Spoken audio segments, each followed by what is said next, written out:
Assalamu alaikum. This is Rehan from Sanad Trust Foundation and Sanad Prep Learning Center. We just want to say a few words to parents, helping them on days that are difficult and in which they struggle to communicate with their children.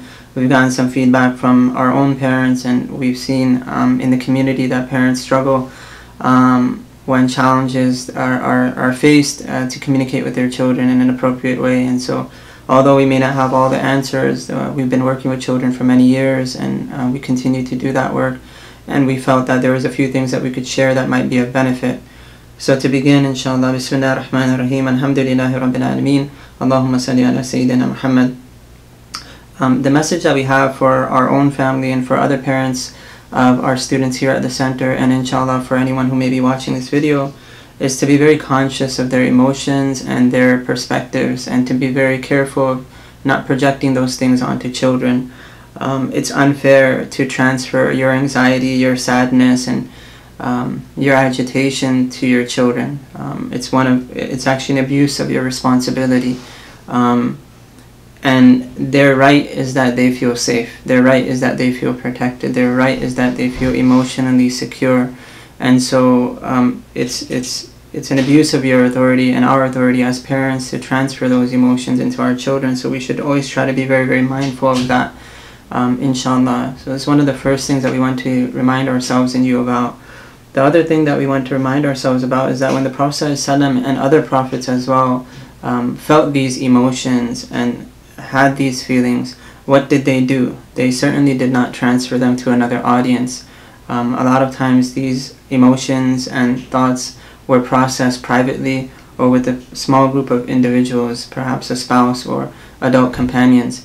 But very rarely did the Prophet ﷺ transfer fear and anxiety or panic, if he ever experienced those, to another audience. And he certainly didn't transfer them to children, his own, and let alone other children, and we know his grandchildren as well didn't experience that from the Prophet ﷺ. When they interacted with him, it was always an experience of joy, of closeness, of intimacy, and of security and confidence. So we look to the example of the Prophet ﷺ in this regard.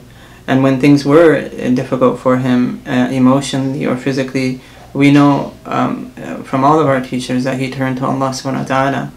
And then what we see when things got difficult for those who followed prophets, that they got even closer to those prophets. So these are our examples. We see in the behavior of the Prophet ﷺ to turn and get close to Allah subhanahu wa ta'ala.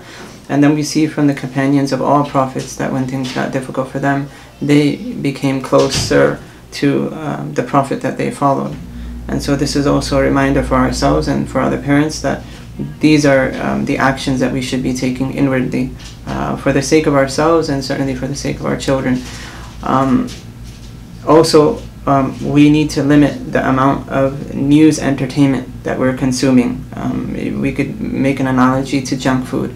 And so we should be very careful. These television programs and news stations, they have a job to do, and their job is to produce news entertainment, and we have to be mindful of that. Just as we're mindful of our diet and our drink, we should be mindful of what we're consuming in terms of these outlets. And so and keep in mind that our children are observing, just as they observe what we eat and what we drink, they're observing what we watch and what we listen to and what we react to. So we need to be mindful of consuming too much of the news entertainment.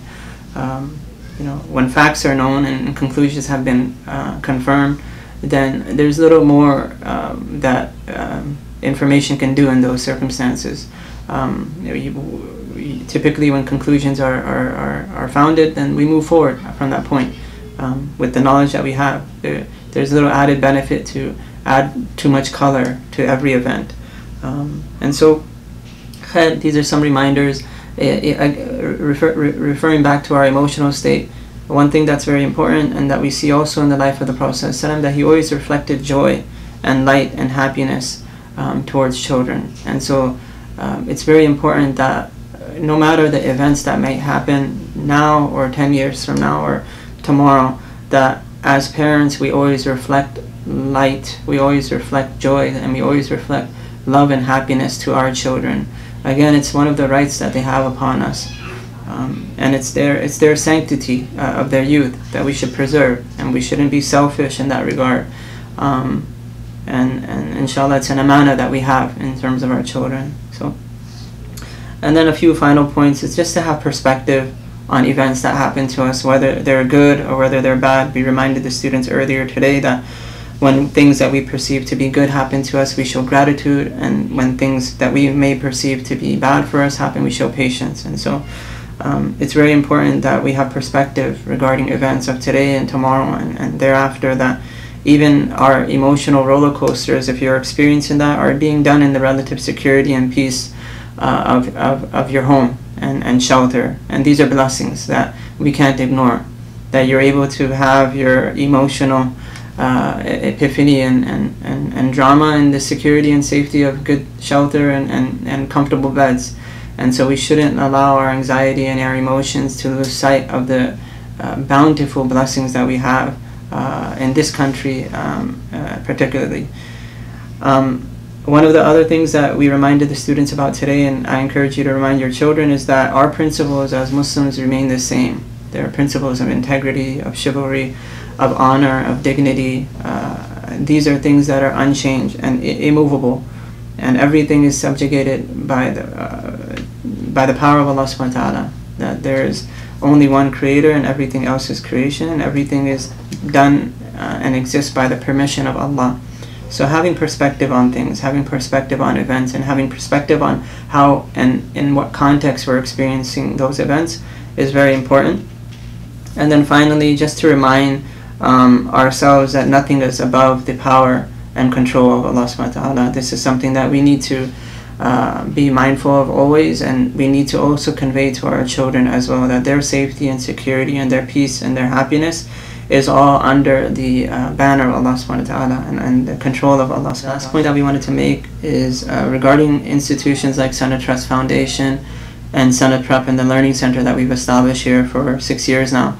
How critically and important it is to support institutions like these, and there are others as well. But one of the things that we're trying to do, and that we've done in large part, and we need to do more of, is making our children and enabling them to be both academically strong and spiritually sound.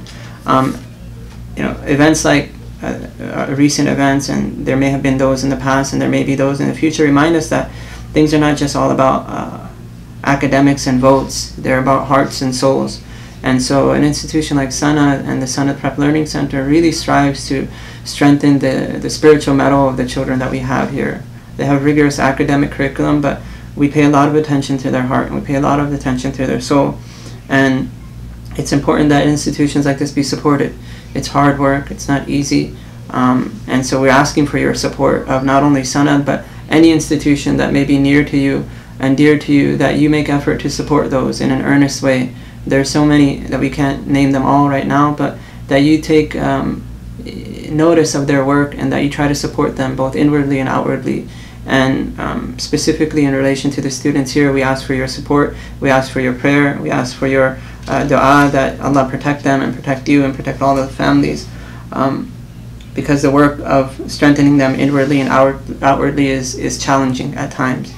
And the future depends on creating and enabling young children to be balanced, both in terms of their inward knowledge and their outward knowledge. And our community will only be as strong as the future generation. And we're striving very hard to make the community proud by enabling these children to both get what they need academically and intellectually and spiritually as well. So may Allah give you strength as parents and enable you to communicate and connect to your children in a way that fortifies you and fortifies them, and remind myself and my students and my children and you and your families that Allah is still the creator today, and He will be the creator tomorrow, and that will be the case forever, inshallah. And so we thank you for your time and your attention. Again, we ask for your support, we ask for your dua, but most importantly, we're expressing our love and our gratitude and showing our support to your hard work as parents. May Allah give you tawfiq in this life and in the next. Assalamu alaikum wa rahmatullahi wa barakatuh.